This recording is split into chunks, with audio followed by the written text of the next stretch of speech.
Welcome to the Anti-Optimist Therapist podcast, where optimism and realism coexist. I'm April O'Neill, a therapist and relentless question asker about what it actually means to live well. Here, we don't do toxic positivity or one-size-fits-all advice.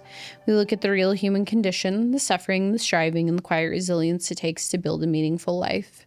In every episode, I'll share stories, insights, and lessons drawn from acceptance and commitment therapy, psychology, philosophy, and my own life. Because meaning isn't found in chasing perfection. It's found in learning how to carry hard things, how to let go of control, and how to live by your values, even when life doesn't cooperate. If you're tired of shallow advice and looking for something more honest, more human, and more useful, then you're in the right place. Today's idea is a hard one in some ways. It's the fact that pain is the price of admission to a meaningful life. In the book A Liberated Mind, Stephen Hayes writes, "What pain are you willing to feel for what you care about?" In Enact Questions and Answers, Russ Harris writes, "The goal isn't symptom reduction, it's movement toward what matters." In ACT, we don't wait until life is easy to begin living meaningfully. We learn to carry pain with us towards something that matters, because meaning doesn't show up when things get uncomfortable. It shows up when you decide that some things are worth being uncomfortable for. And with this, I often think about the myth of being ready. People will often say things like, "I'll start when I feel more confident. When I'm less anxious, then I'll do it. When I'm healed, I'll go after what I really want." But the truth is, waiting for pain to leave is absolutely a trap. What if the real transformation begins when you stop fighting pain and you start moving with it? Pain isn't the obstacle, it's the signal that you found something worth showing up for. One story, historically, this makes me think of, is the story of Rosa Parks. And she sat down in the bus seat in the front of the bus because it mattered. On December 1st, 1955, I believe, Rosa Parks didn't set out to become a symbol, but she was tired, not just in her body, but in her soul.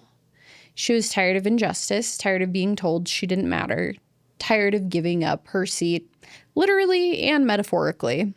She knew there would be consequences. She knew fear, but she didn't let fear be the decider. She sat down, and ultimately the world ended up standing up.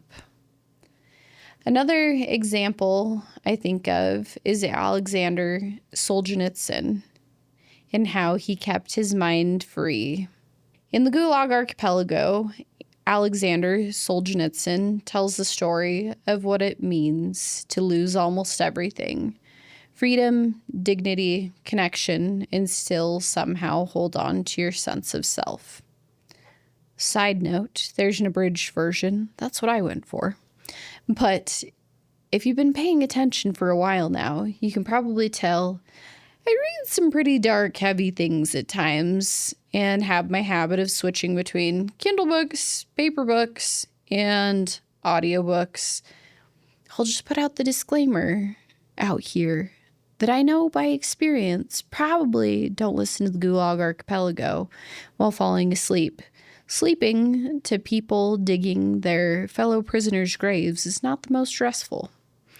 But in all seriousness, Solzhenitsyn was imprisoned in a Soviet labor camp, not because he'd committed a crime, but because he told the truth. The system was brutal. Men were broken. Torture wasn't hypothetical, it was policy.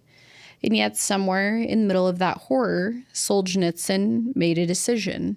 He would not give up his inner life. He would not let them take his ability to observe, to reflect, and to write. Quietly, mentally, in stolen fragments. He didn't know if he'd survive. He didn't know if anyone would ever read his words that he wrote. Luckily, many have. But he still chose meaning over despair, because even in a world designed to crush the soul, he believed in one quiet kind of resistance, choosing to live by your conscience, by your values, no matter the cost. If you can't tell yet, I love historical examples. So another one that I think of is Ulysses S. Grant.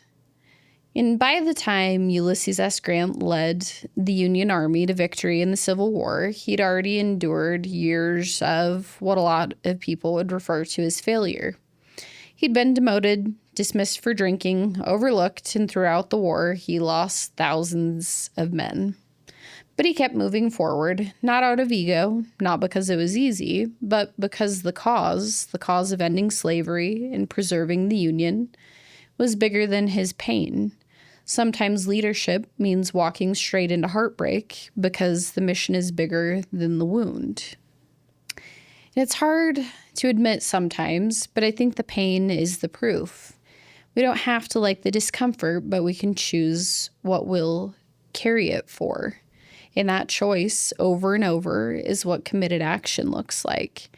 It's the parent who shows up to the custody hearing knowing it might not go their way. It's the entrepreneur risking rejection to build a better life for their family. It's the survivor choosing to speak out or choosing not to, and owning either path as an act of power. It's you hearing this, wondering if it's time to stop waiting. And I think of my own experiences in life, and I think of how we're often sold the myth that we have to feel good to do good. But some of the most meaningful things we'll ever do will hurt.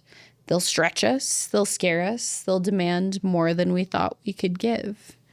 And I know this because I've lived it too.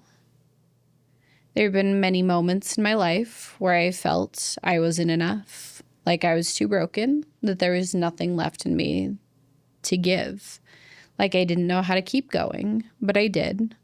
Sometimes for myself, sometimes for my daughter, sometimes because standing still felt worse than moving forward in pain.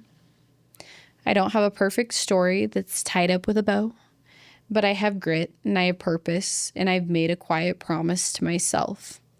I'll never stop showing up for the life I want to live. Even if I have to do it with shaky hands or tear-streaked cheeks like I have many days. Even if the world never sees or knows the effort behind it. Even if I have to break and rebuild 1,000 times, which I'm sure I will. And there's something that I talk about often, and even recently in another episode, because I love it so much. How in Japanese art, there's a practice called kintsugi, where broken pottery is repaired with gold. I have a piece of my own. I should have brought it to show. And it's where the pottery is repaired with gold, not to hide the cracks, but to highlight them, to say, this piece has lived. This piece has meaning. This piece is more beautiful because of what it's endured. Maybe that's the real story of doing what matters. You don't have to be unbroken to live a meaningful life. You just have to keep walking toward what matters, cracks and all. So something I want you to try. Ask yourself, what if pain isn't a detour, but part of the path? What's one thing you've been putting off because you were waiting to feel better? What would it look like to take a small step toward it today? My final thoughts for the day are, don't wait for the fear to leave.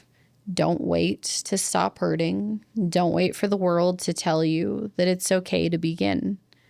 Walk forward because it matters. And trust that the pain you carry today may be the gold that binds you into the person you were always meant to be becoming. Thanks for listening to the Anti-Optimist Therapist podcast, where optimism and realism coexist. If today's episode spoke to you, share it with someone who might need it, or leave a review so people can find their way here. If you want to go deeper, you can find me on Instagram, YouTube, Substack, and my website, theantioptimisttherapist.com. I know, go deeper online. Hilarious. Remember, you don't need to have it all figured out. You just need to keep moving in the direction of what matters. I'll see you next time.